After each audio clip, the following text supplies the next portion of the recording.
Thank you.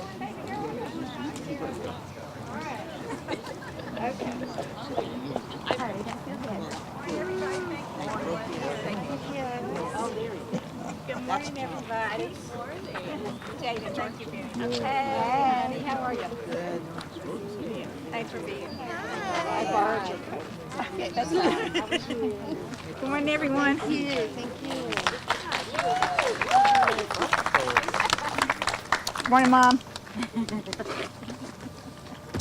Good morning, everyone. Thank you for being here today. I'm Marguerite Willis, and I have some remarks, but as some of you who know me may not be surprised, I have a little something to start with that's not scripted. And so I'm getting the sign of approval here from the mic. Last night, I was in Greenville, and coming home, we stopped at a Taco Bell to get something to eat, and I left my wallet in the ladies' room. So I would like to give a shout out today to Dr. Melody Curtis, who's a pharmacist who found my wallet, and her fiance, yes, Greg Burns, who helped her get my wallet back to me. Two complete strangers, two good Samaritans who knew that by looking in my wallet and trying to track me down on Facebook and on the internet, that I could, in fact, get my wallet back. And I just want to say today, thanks to them and thanks to all the South Carolinians that we're here today to represent, the good folks who go out of their way to do a good deed for a stranger. Because, ladies and gentlemen, one thing I believe in, above all things, that we need to love our neighbor. And so today is all about that and about the good folks who represent what's best in our state. 2018 will be a historic election in South Carolina. In November, the Republican nominee, whoever it will stand side by side with Donald Trump. A man who doesn't respect our coast, our economy, or our people. A man who said he would unite us, but in fact, since day one, has sought to divide us. A man seemingly without a heart and surely without a moral compass. As a result of his presidency, however, Democrats are seeing possibilities in places that were considered impossible in the past. We now have an opportunity as a party and as a state to bring new leadership to the table. And more women are answering the call to service. I know, because that's one of the reasons that I have entered this race. And ladies and gentlemen, I say today, as I say every day on the campaign trail, we cannot give in to racism or sexism or what I like to call Trumpism. South Carolina Democrats now, for the first time in our history, have the opportunity to nominate a woman as our gubernatorial candidate and an opportunity to take back an office that we haven't held in nearly 2 decades. But 2018 is historic for another reason. For the first time, the governor and the lieutenant governor will run on one ticket. They'll have the power to govern as a team. And this is a tremendous opportunity, because now we have the ability to put forth a ticket that reflects the true nature of our character as a state. So when I thought about what kind of person I wanted to run with as lieutenant governor, I knew I wanted someone with integrity, someone with a history of serving their community, someone who has been a voice for change in our state. And after a lot of prayer and conversation with many folks, including, most importantly, my husband Frank, who's back here today, thanks honey, I am proud to announce today that Senator John Scott will be my partner in this historic effort.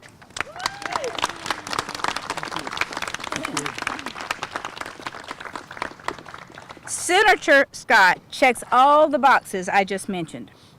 Not only has he dedicated himself to public service, but he's committed himself to improving the lives of all South Carolinians, particularly working South Carolinians. He's a man of faith who runs a successful business with his wife, Joan, who's here today. Thanks, Joan.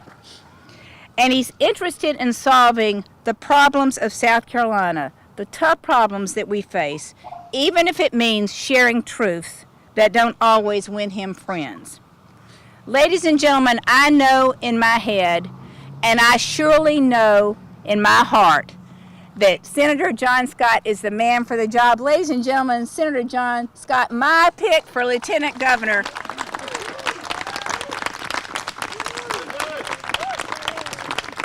Okay, it's all yours.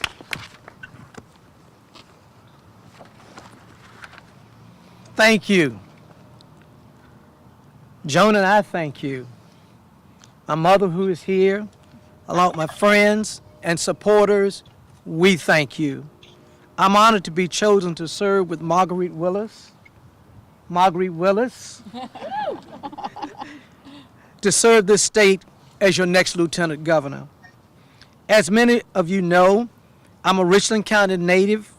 I've been a public servant all my life, currently serving in the state Senate. During my time in the legislature, I fought to improve health care, education, build communities, improve better pay for working families of South Carolina. Just in the past couple of years, I voted to expand Medicaid, fix our roads, create common sense gun safety laws, improve our state school bus fleet, and requiring equal funding for our schools. Those efforts, which have been widely supported, were either upheld by Republican legislators or vetoed by a Republican governor. South Carolinians are starting to see the light about politicians in the General Assembly who don't have their best interests at heart. Right now, South Carolina is one of the worst states in the country on women's issues, for education, for health care, and especially for our elderly population. And we're seeing now what's happening when politicians use their office for financial gain. I've been a public servant for the people of South Carolina most of my life. And I'm just fed up, just like all of you, with Republicans running things at our state house. Well, as the late Sam Cooke would say, change is going to come. Amen. I say this morning, change will come. I know the only way we're going to change that is to bring a fresh set of eyes to the old way of doing things, to bring someone who doesn't see governor's office as a political stepping stone, to bring a strong Democrat who will counter the Republican-led legislature, to bring a woman to shake up the good old boy club. Marguerite Willis is that woman. You see, she worked throughout her life to empower men and women to achieve better success. She's led in the boardroom for some of the biggest companies in the world. She's not afraid to tell the truth when it's even more comfortable for everyone else just to stay silent. South Carolina is lucky that you're running. And as Marvin Gaye say, it takes two. Yeah, it does. And two of us working together, I know can bring real change to South Carolina. We'll be able to attract new business, create jobs in parts of the state that have been long overlooked. Well, we'll be able to really set priorities and move the state where most lines were at the bottom, at least move us up to the top. Yeah. We'll be able to ensure that all citizens from every community is given an equal chance to succeed in this state. In 2018, this is our year. South Carolina is ready to embrace its future and vote for a leader who will reflect the true character of this state. And I'm proud and excited to be on this ticket with Marguerite Willis. Thank you so much. All right. Okay. Embrace any questions that you may have. Did it take a lot of coaxing for you, Senator, to leave the Senate to come over to the campaign? Well, I tell you, it took a lot of thoughts and prayer. My pastor is here, and my pastors are here from multiple churches, and we've had a lot of conversation. My wife is here, my mother's here. It's a family effort, and the church is a family, my immediate family, and we discussed it. And we think not to be selfish, not to just think about me, but it's really time to make some change for South Carolina. And when you find a real new leader who you can stand behind, stand with, stand side by side and make those changes, like Marguerite Willis, I'm willing to make that change.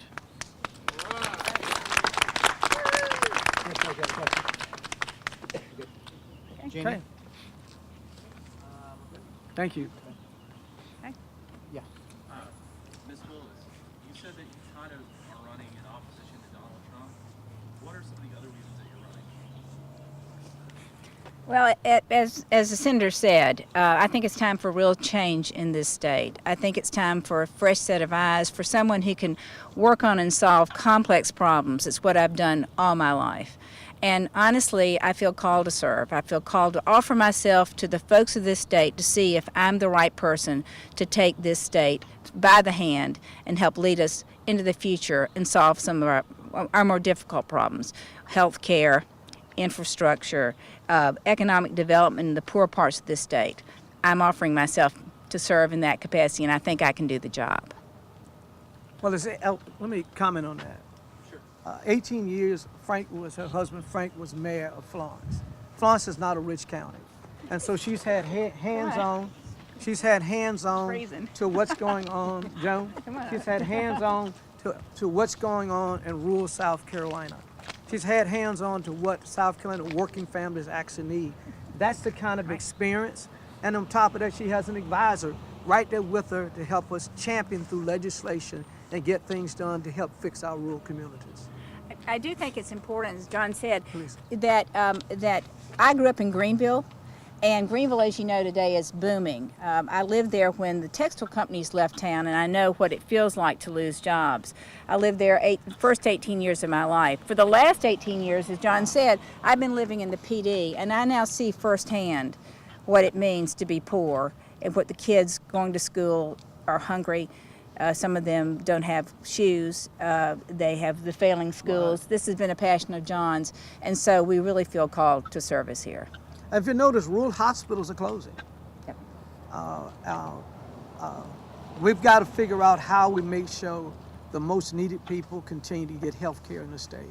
And so we have a lot of real issues that's out there, some that the Republican community is just kind of stumbling over, but the Democrats are still trying to fix it. It really needs a leader to help us lead the way through that charge to get those kind of things done.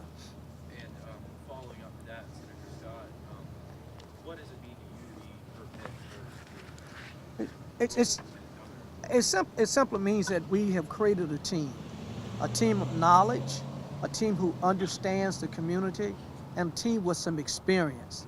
And we're looking to take on that task, and we can win that task for South Carolinians. Thank you, sir. Thank you. Obviously, Ms. Willis is one of 3 Democrats running in the primary. What did you see in her that you did not see in the other 2?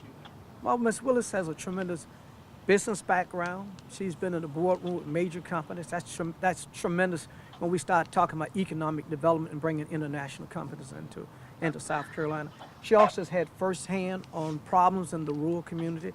She hadn't been an urbanite all of her life just because she comes to Columbia. She's from Greenville. She's had to live it on a day-to-day basis and answer the phone with those complaints and those concerns. She knows what the troubles are in rural schools and how important it is to fix the fleet, better teacher pay, build better schools. She understands all those issues. And that's what I see in her that makes a big difference. She understands. I don't have to try to get somebody to understand to get them up to what speed where we are. We can take off from the very beginning and start solving these problems. That's what we need if we're going to move South Carolina forward. Ms. Willis, same question to you. What made Senator Scott an appealing pick for Lieutenant Governor? Well, Senator Scott and I make, as he said, a great team. And I have strengths and experiences that he doesn't have, and he has strengths and experiences that I don't have. And the two of us together cover about all the bases that we think this state needs to really tackle the tough problems and move us forward. I think that's fair to say, don't you, John? That's it. Yeah. Ms. Willis, what does this announcement today mean to your campaign going into the primary elections? How much pressure are you putting on your other candidates? Well, we intend to win. You know, let's just be clear about that. No question. Yeah, we're going to win. And what I mean by making this decision now at this time, it means that I want the voters to understand who I am and how I live my life and how I plan to govern. And John's here to help me in that effort because we are going to work together. And as I said in my remarks, this is the first time we really have an opportunity to work as a team. One ticket. So you see the ticket now. This is the ticket. If we win the nomination, this will who'll be running in November. And we intend, that's right, when we win it. Thank you. Thank you. You asked a good question. Councilwoman Gwen Kennedy is here. I've served in local government, and those individuals understand that I understand the dynamics of it. The community leaders are here. I've served them for about 30 years. They understand the importance of it. I think that within itself says a lot about this team and where this team is trying to take the state.